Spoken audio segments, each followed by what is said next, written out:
بسم اللہ الرحمن الرحیم۔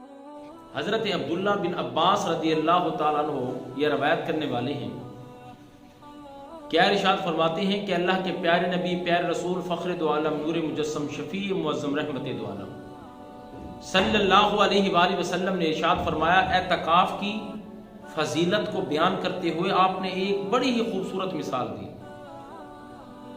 ذرا توجہ سے سماعت فرمائیے گا۔ وہ مثال کے ذریعے آپ نے جو معتکف حضرات ہیں ان کے دلوں میں اعتکاف کی عظمت، اعتکاف کی جلالت، اعتکاف کا رتبہ جو اللہ نے اور اللہ کے رسول نے بیان کیا ہے وہ سننے کے قابل ہے۔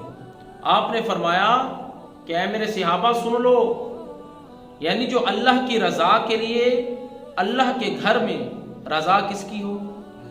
اللہ کی، اس کی رضا ہو، کوئی دکھلاوا نہ ہو، کوئی ریاکاری نہ ہو، کوئی دوسرا مقصد نہ ہو، صرف اللہ کی رضا ہو، جو ایک دن کا اعتکاف کرے تو رب ایک دن کے اعتکاف کے بدلے میں اس کے اور جہنم کے درمیان 3 خندقوں کا فاصلہ بنا دیتا ہے۔ سبحان اللہ۔ اے ایمان والو، 3 خندقوں کا۔ ایک صحابی کھڑے ہوئے عرض کی، یا رسول اللہ صلی اللہ علیہ وآلہ وسلم، یہ 3 خندقوں کا اس کے اور دوزخ کے درمیان، جہنم کے درمیان جو فاصلہ آ گیا، اس سے کیا مراد ہے؟ تو اللہ کے پیارے نبی صلی اللہ علیہ وسلم نے کیا ارشاد فرمایا، ایک خندق کا فاصلہ اتنا ہے جتنا مشرق سے لے کر مغرب کے درمیان فاصلہ ہے، ایک خندق کا فاصلہ اس سے بھی زیادہ ہے۔ سبحان اللہ۔ اے ایمان والو، یہ تو ایک خندق کا فاصلہ ہے، پھر 3 خندقیں آپ نے فرمایا، اور پھر ایک دن کی اعتکاف فضیلت فرمائی۔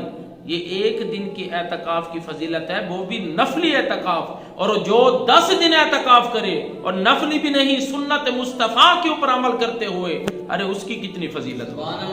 مولا ہم سب کو اس سنت کے اوپر عمل کرنے کی توفیق عطا فرما۔ وما علینا الا البلاغ۔